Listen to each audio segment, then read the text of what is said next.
देखो, आज जो पढ़ाई होगी वह पुस्तक समाप्त हो चुकी है, इसलिए अब दूसरा बिल्कुल कहानी ही है और सब मनोरंजन कहानी है। और सब मनोरंजन कहानी इसलिए जो तुमको हम बता चुके हैं, जो साहित्य समाज का दर्पण होता है और साहित्य के सार को अभिव्यक्त करने की दो माध्यम होती है, और वह होता है गद्य और पद्य। जिसमें तुम पढ़ रहे हो वह एक आप बीती कहानी के जैसे है, और सारे कहानियाँ तुमको शुरू से लेकर अंत तक मनोरंजन देता रहेगा। कारण यह जो यह सारे पारिवारिक कहानी है, सारे वर्णिका पुस्तक में सारी कहानी एक से एक शुरू से लेकर के अंत तक सो तुमको आनंद देगा, और सब घटित घटना जैसे दिख पड़ता है, और उसमें कुछ वास्तविक है भी। जो घटित घटना हुआ उसको कवि ने, लेखक ने हमारे सामने सो रख दिया है। और साहित्य अभिव्यक्ति का दो माध्यम होता है, गद्य और पद्य। यह आपको गद्य के माध्यम से प्रस्तुत किया है। पहला कहानी का नाम है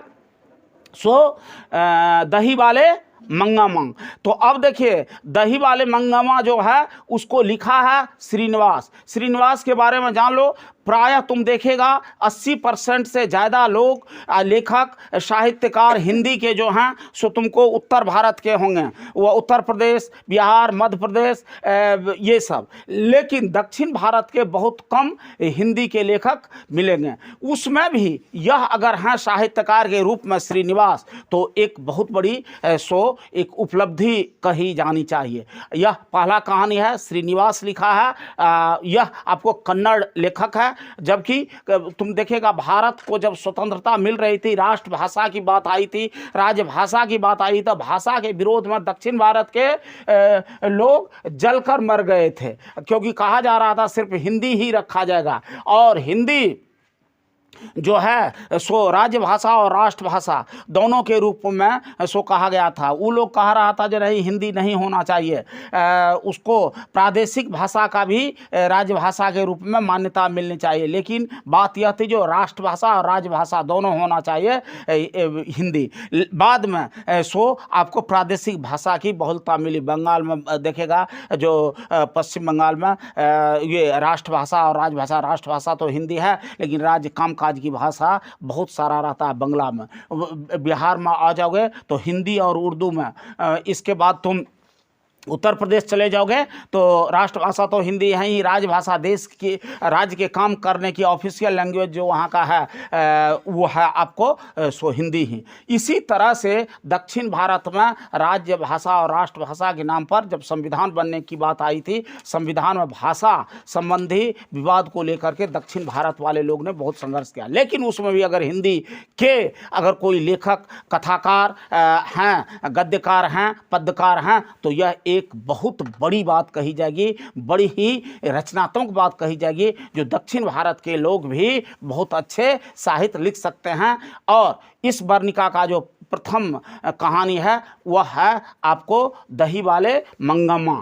तो मांगस्वार गौ ममो संजू आकार, इसमें 4 पात्र हैं। एक है मंगम्मा।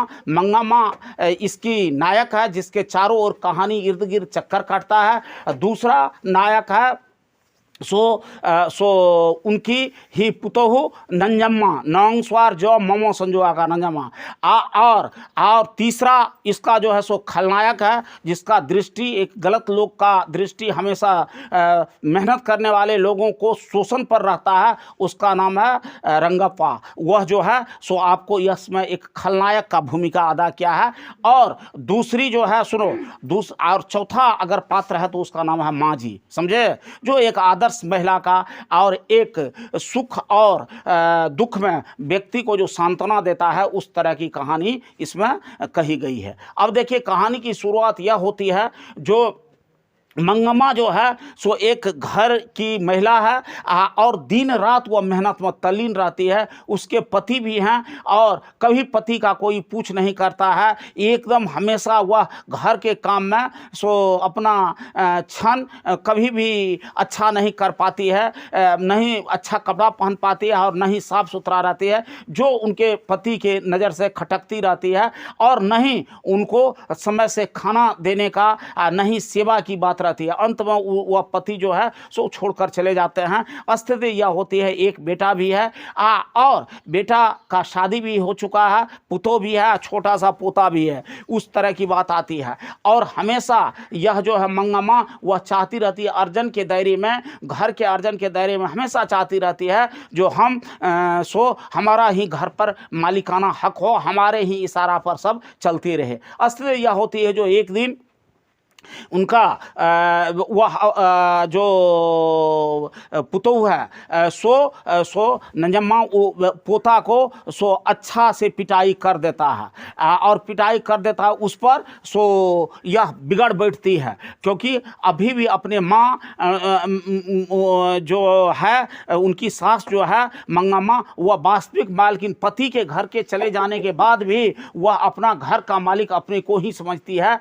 और बेटा और पुतो उस सब को ही डांटती है। वो पुतो कहता नहीं ठीक है तो तब आप अलग ही रहेंगे तो ज़्यादा अच्छा होगा, दोनों के बीच में दरार पैदा होता है। बेटा की बात आती है तो बेटा कहती है जो माँ तुम तो घर की वास्तविक मालकिन हो, संपत्ति तुम्हारा है, तुम अर्जन भी कर रही हो, लेकिन इस तरह मेरे एक बेटा है और पत्नी है और इस तरह से अगर तुम करती रहोगी, एक अवस्था भी तुम्हारा है तो कम से कम इसके भी बात को मानना चाहिए। और उनका तो तुम तो मालिक हो लेकिन उनका मालिक तो हम हैं, उनके पति हैं, उनका भी तो ध्यान रखना होगा हमको। तो वो कहता तुम अलग रहो मैं अलग रहूँगी। इस बात पर बेटा और इसमें मंगम्मा में अलगाव की बात आ जाती है। लड़ाई हुई थी किसके लिए? पोता को मार बैठा था इसलिए। और उस पोता को मंगम्मा जो है सो हद से ज़्यादा प्यार करता है और बेशुमार प्यार करता है। वो दिल का टुकड़ा समझता है अपना पोता को। लेकिन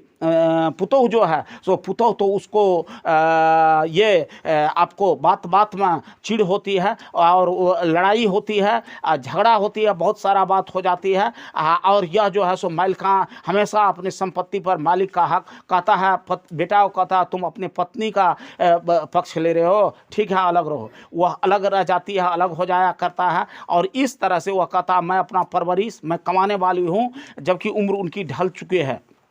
सो ये आपको अपना कारोबार शुरू कर देता है। वह शहर जाती है, दही बेचती है, प्रत्येक दिन दही लेकर के जाती है और बेचती है, बहुत अच्छा पैसा वह अर्जन कर लेती है और हमेशा तत्परता बस करती रहती है। जाते समय में वह आपका उनका ठहराव होता है माँ जी के पास। माँ जी के पास सुख दुख सबकी बात उनको कहती है, वह भी इनके बात में शेयर करती है। इस तरह से एक दूसरे के अच्छे सहयोगी या नहीं कहो तो शुभ चिंतक जिसको विल विशर कहते हो, अच्छा सुख और दुख में सो अपने बात से शेयर करने वाला, सांत्वना देने वाला और एक दूसरे को परामर्श देने वाली सो माँ जी भी बन जाती है। किसके लिए? मंगम्मा के लिए। और मंगम्मा बन जाती है सो माँ जी के लिए। इस तरह की बात चलती रहती है, प्रत्येक दिन आना जाना ये रहता है। लेकिन एक दिन क्या होती है तो यह अपना सो रेशम का सो जैकेट लाती है, वह पहनती है, या नहीं तो कपड़ा वस्त्र जो है सो रेशम का कीमती सो अपना सो ब्लाउज पहनती है बड़ी वाली। तो वो कहती है, पुतोह कहती है जो देखिए कम से कम हम नहीं हैं और हमको अभी तक एक भी जैकेट नहीं मिला, लेकिन अभी जो है सो इस अवस्था में यह सो इतनी अच्छी चीज़ पहन रही है, इतनी कीमतीदार पहन रही है। तो कहती है जो तुम जो इससे पहले क्या नहीं दिए, तुमको गलबंद, इसके बाद पैर का छाड़ा, ये सब जितने भी आभूषण था किसका दिया हुआ है? तुम्हारे बाप का दिया हुआ कि मेरा दिया हुआ? अभी भी वो कमाती है तो एकदम पूरा शान में रहने वाली है मंगम्मा। कहती है किसका दिया हुआ है? मेरा ही दिया हुआ है। इस तरह से कहकर उस पर भी झगड़ पड़ती है इस तरह। लेकिन वो है आपको पोता से अगर प्यार है तो बहुत ज़्यादा प्यार है, बेशुमार प्यार है पोता से। और जब कभी वो लौटती है तो साथ साथ कुछ लेकर भी आती है और पोता को बुला करके खिलाना देना वह सब उनकी दैनिक चार्या है। और बेटा पुतोह से इसका बिखराव है, चुप रहो, ये बिखराव है, इसलिए वह उस बात को जान गया है। गांव का एक युवक है जो लंपट है, जिसका हम अब से पहले ही नाम बता चुका हूँ। क्या नाम है?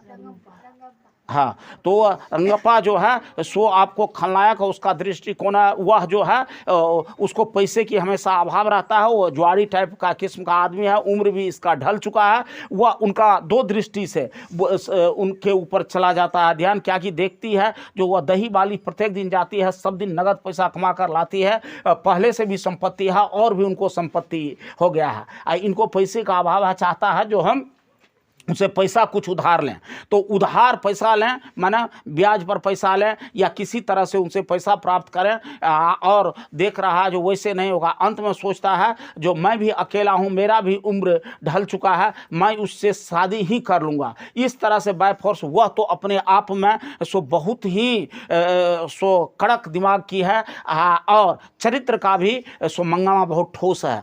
स्थिति यह होती है, और सोचता है जो इनको बेटा से तो रंगप्पा जो है सो समझता है जो इनको बेटा से भी और पुतों से भी दुश्मनी है, अलगाव है, इसको साथ देने वाला तो कोई नहीं है।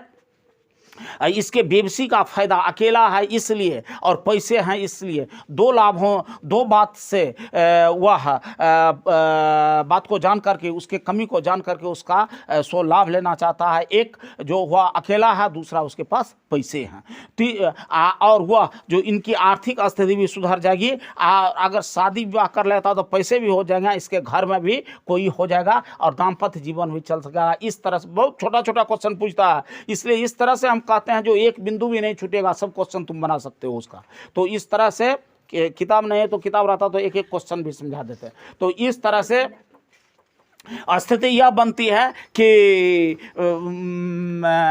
आपको सो इनका दृष्टिकोण बदलता है, लेकिन उसके सामने मंगमा के सामने में कुछ नहीं चलते, क्योंकि वह टाइट है और वह किसी चीज़ को, जबकि वह अपने काम में, अपने धुन में, अपने तत्परता में, देखो कितना भी अगर कोई औरत है, औरत अगर ठोस चरित्र का है तो दुनिया का कोई शक्ति उसको नहीं हिला सकता है। इसलिए अगर चरित्रवान कोई बच्चा है और चरित्रवान अगर कोई औरत है तो वह अकेला है, बेसहारा है, लेकिन उसको सही बात पर सहारा देने वालों की कमी नहीं रहता है। इसलिए चारित्रिक रूप से बहुत ज़्यादा ठोस होना ही चाहिए, ये व्यक्ति की पहली नियति होती है और व्यक्तित्व का सबसे बड़ा गुण होता है। तो उस तरह की बात किसमें है? मंगमा में है। हिलडोल नहीं पाता है। हालांकि इस बात का शेयर, इस बात को वह माँ जी को कह देता है, जो कह देती है। और एक दिन क्या होता है तो यह अपने पोता के लिए सुंदर मिठाई लिया और चल दिया। उसको एक पुड़िया में, कागज का जो पुड़िया है वो रख लिया।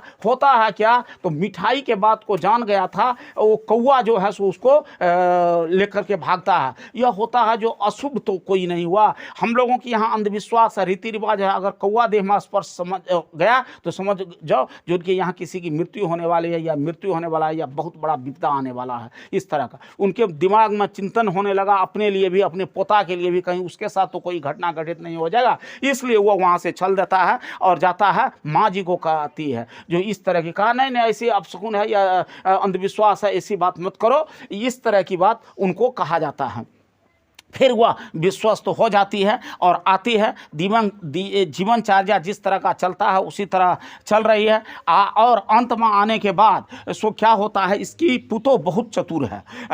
कभी भी यह नहीं कहा है जो आपको हट जाना चाहिए या आपको अलग हो जाना चाहिए, सो नहीं। वह यह कही थी जो आपका अगर बेटा है, आपको अगर बेटा पर हक है तो मेरा भी तो वह पति है, मेरा भी तो कुछ हक रहना चाहिए। दूसरी बात, मेरा जो बेटा है, बेटा को हम प्यार भी देंगे, बेटा को लार प्यार भी देंगे। तो आप प्यार में कुछ नहीं, अगर उसका कोई गलती बर्ताव होता है उस पर अगर डांटते हैं, उसको अगर हम मार भी दिए तो इसके लिए आपको हतोत्साह नहीं होना चाहिए और आपको इस पर गुस्सा नहीं होनी चाहिए। मेरा अधिकार है। एक माता का यह वात्सल्य प्रेम है, सो कहती है। और चतुर तो है ही, देख लिया जो यह हमारी पुतो जो है सो अर्जन करने वाली है, काफ़ी उसके पास संपत्ति भी है, दिन रात मेहनत करने वाली है, पैसे भी उनके पास है, तो कैसे उसको पैसा को लिया जाए। वो क्या करता है तो अपने पोता को या अपने बेटा को वह जो है सो भेज देता है माँ के पास, वो दादी माँ के पास। कहा नहीं, अब तुम दादी माँ के ही पास रहो और वहीं सो तुम्हारा परवरिश करेंगे। इसका तो मतलब है दोनों परिवार एकत्र हो जाए और उसका संपत्ति मैं ले सकूं। इस तरह से वह क्या नाम है सो भेज देता है अपना बच्चा को किसके पास, अपने दादी के पास, यानी कि अपने सास के पास। और जब जाता है तो माँ बहुत कसकर खुश होती है, जो मेरा पोता तो मेरे पास आ गया। और इस तरह से वह बहुत चतुरता के साथ सो यह संपत्ति भी पा लेती है और परिवार में सामंजस्य भी हो जाता है, एकता भी स्थापित हो जाती है। तो कभी कभार इसमें 3-4 का चरित्र पूछ देता है। एक मंगम्मा का चरित्र कैसा था? मंगम्मा एक ग्रामीण औरत, दिन रात मेहनत करने वाली, अर्जन करने वाली और हट्ठी किस्म की महिला थी, जो अपना परिवार में अगर अर्जन करने वाली थी तो अपना मालकाना हक भी रखना चाहती थी, और जिसको कि बहुत गंभीर से उनके पुतोह या उनकी बेटा जो है सो समझ नहीं पाता है, लेकिन पोता के प्रति बेशुमार प्यार है। और काम के पीछे में कभी उन्होंने वस्त्र को महत्ता नहीं दिया, जो कि बात उन्होंने स्पष्टीकरण माँ जी के पास भी कह दिया था। माँ जी एक बार पूछ दिया था, जो घर के मालिक को कैसे खुश रखा जाए, या पति को कैसे खुश रखा जाए, या पुरुष को, तो कहा सबसे पहली बात हुआ है, जो आपको कोई बहुत ज़्यादा आवश्यकता भी है तो उनके पास अगर पैसे की कमी है तो स्पष्ट नहीं करनी चाहिए। कभी कभार उसको जब पैसे की कमी हो जाती है तो आपको पैसा देना चाहिए। तीसरा बात यह होता है, जो आप हमेशा जानवर की तरह छन नहीं बनाए रखें, उनके बात को भी देखें। थोड़ा साफ सुथरा अच्छे कपड़े पहनना भी एक स्त्री का स्त्रीत्व होता है, दायित्व होता है। और चौथी बात यह होती है कि आपको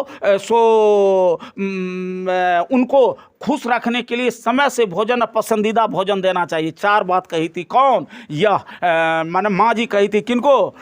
मंगम्मा को, या मंगम्मा कही थी माँ जी से। माँ जी मंगम्मा को पूछा था जो कैसे एक पुरुष को खुश रखा जा सकता है। हालांकि घटित हुआ था इन पर, लेकिन वह उनको कहा, वह आश्चर्य में पड़ गई, जो एक देहात का औरत, एक कम पढ़ी लिखी औरत, मूर्ख सा औरत इतनी बात को जानती है, जो एक पुरुष को कैसे खुश किया जा सकता है 4 तर्क से। इस तरह से औरत तो विवेकी थी, लेकिन या उसको जो ठेस पहुंचा था ये तब इस बात को समझी थी। तो काम के पीछे वस्त्र का और खाने को भी ध्यान नहीं देना उनकी एक आदत सी थी। हालांकि अगर पहले उनकी हट को अगर मान लेता, उसका मालकाना हक अगर घर पर रहता तो वह अलग नहीं होती। और इस तरह से वह एक ग्रामीण औरत, ग्रामीण परिवेश में रहने वाली, बहुत ही मेहनती और बहुत ही सात्विक चरित्रवान औरत थी, जो अंतिम क्षण तक इस मानवता धर्म को पालन किया। अगर कोई व्यक्ति है तो उसका अर्जन करना, कोई अगर लड़का है तो उसका पढ़ाई करना, अपने काम के प्रति सच्ची लगन करना मानवता का परिचायक होता है, जिस बातों को मंगम्मा ने करके बताई। फिर पूछता है उसका पुतोह, यानी कि हाँ, नंगम्मा का चरित्र चित्रण करे तो उसमें कह देता है, वह एक चतुर औरत थी, वह मंगम्मा की पुतोह थी, उनको एक बेटा था, और वह यह नहीं चाहती थी जो हमारी पुतोह हमसे अलग हो, लेकिन पुतोह हट्ठी थी। एक बार बेटा को मार बैठने पर ये अलगाव हो गया था परिवार में। वह हमेशा चाहती थी पति मेरे सुख दुख में साथ रहे, और अगर मेरी पुतोह का वह बेटा है तो मेरी भी वह पति है, और मैं बेटा के साथ सुख दुख सब में रहूं, उनको मैं वात्सल प्रेम भी दूं, और ज़रूरी पड़े तो उसको अगर मार भी बैठूं तो उसके लिए मुझे सास के लिए किसी भी प्रकार का पाप वो नहीं सहना पड़े। यह तरह की थी। यह एक कुलीन औरत थी, और अंत में वह जो है सो अपने उससे क्या नाम बेटा को भेज करके खुशी खुशी सो सास को भी अपने पक्ष में कर ली। वह एक चतुर महिला थी। इसके बाद कभी पूछ देता है जो ये खलनायक कौन है कहानी का? रंगप्पा। रंगप्पा का चरित्र करे। रंगप्पा गांव का एक लंपट व्यक्ति था, वो जुआ करता था, उनकी दृष्टिकोण हमेशा अच्छी नहीं रहती थी, खराब रहता था। मंगम्मा जो कि सब दिन दही बेचती थी शहर में, उसके ओर पड़ा था और उसके संपत्ति लूटने, उसके इज्जत लूटने के पक्ष में था, जो उसकी नहीं चली। तो एक जो गलत व्यक्ति होते हैं, जो एक आतिताई स्वभाव का व्यक्ति होता है, वह अर्जन पर नहीं, दूसरे के पैसे और दूसरे की इज्जत को लूटने के ही पीछे लगा रहता है। लेकिन अगर चरित्रवान व्यक्ति हो तो उसके पास कुछ नहीं चल पाता है। यह इसका तीसरा क्वेश्चन है। और कभी कभी पूछ देता है उसको कैसे अपने सास को या मंगम्मा को उन्होंने सो आपस में खुश कर लिया। तो उस वक्त करना बेटा को भेज करके, क्योंकि बेटा से बेशुमार प्यार था, और अपने बेटा को भेज करके या मंगम्मा के पोता को पोता के पास भेज करके और उन्हीं के साथ रहने के लिए कहकर सो उन्होंने अपने परिवार में कर लिया। पांचवा क्वेश्चन यह भी पूछता है या क्या वह एक बेसहारा औरत थी? नहीं, बेसहारा औरत नहीं थी। मंगम्मा एक बेसहारा औरत थी नहीं थी, क्योंकि उनमें कमाने की तमन्ना थी, उनमें तत्परता थी। वह ढलते उम्र में भी काफ़ी अच्छा अर्जन कर लेती थी, और वह हिम्मत से बहुत मजबूत रखती थी। वह एक चरित्रवान औरत थी, और ख़ास पति ने उसे अच्छा क्षण नहीं करने के कारण, हमेशा काम में तल्लीन रहने के कारण, उसके बहुत सारे बातों में से नहीं हिस्सेदारी बटाने के कारण उससे सो अलग संबंध कर लिया था और उसको छोड़ दिया था। इस तरह से 5 क्वेश्चन मैंने बता दिया। ये 5 क्वेश्चन